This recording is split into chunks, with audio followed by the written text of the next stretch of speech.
Tata Steel, arguably after telecom, one of the most important pieces of news flow that will matter today.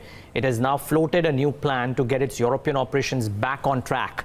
The steel giant says it's looking to reduce its employee strength by 3,000 in Europe to achieve the goal of being cash positive by the end of FY21. Nikki Mirchandan is here to highlight what else the company plans to do. Nikki, good morning.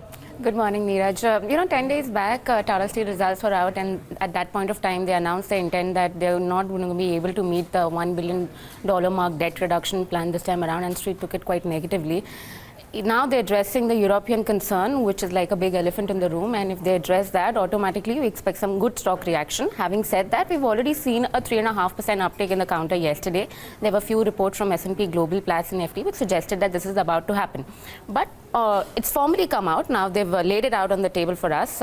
What they essentially say is they've focused it, they've divided the whole European. Key point here that I'd first like to highlight before getting into the steps is they're saying that they intend to make the European business a self-sustaining and a cash flow positive entity, which is a great positive because we had the fear that this time around also the parent entity will have to sort of fund the operational, all the working capital requirements of European operation. Whether that will happen in this financial year is yet to be seen. But then the intent right now is to be the cash positive. 4 steps that they've laid across.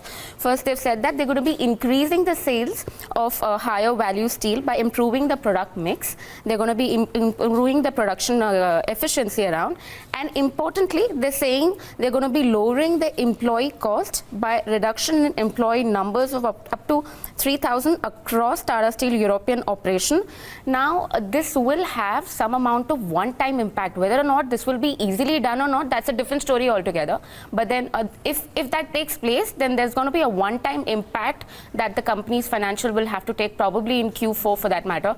They're going to be optimizing the production and lower procurement costs. So also they're targeting some amount of gains coming in from these 2 levels, in effect to which what they're targeting in terms of the financial is that 10% EBITDA margin, 750 million pounds for FY21, and obviously a cash positive entity. Now, if we look at the financials for European business so far, what they've done, in Q2, actually, European division managed to positively surprise the street. We were expecting an EBITDA per ton of around $10 per ton, but then it clearly, surpassed that kind of estimate. So things have been they've started looking up for European division. But then if you look at the H2 performance of the company, that's almost up to the extent of 31 million pounds in H1 FY20.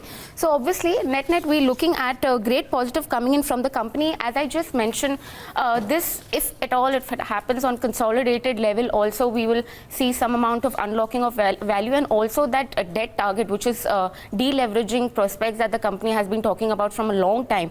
If the company manages to do that in this fiscal year, it will be a great positive. Probably a rating change could trigger in, but then net we got to wait out for at least 1 quarter to understand the impact and whether or not how efficient this particular program would be for European division as a whole.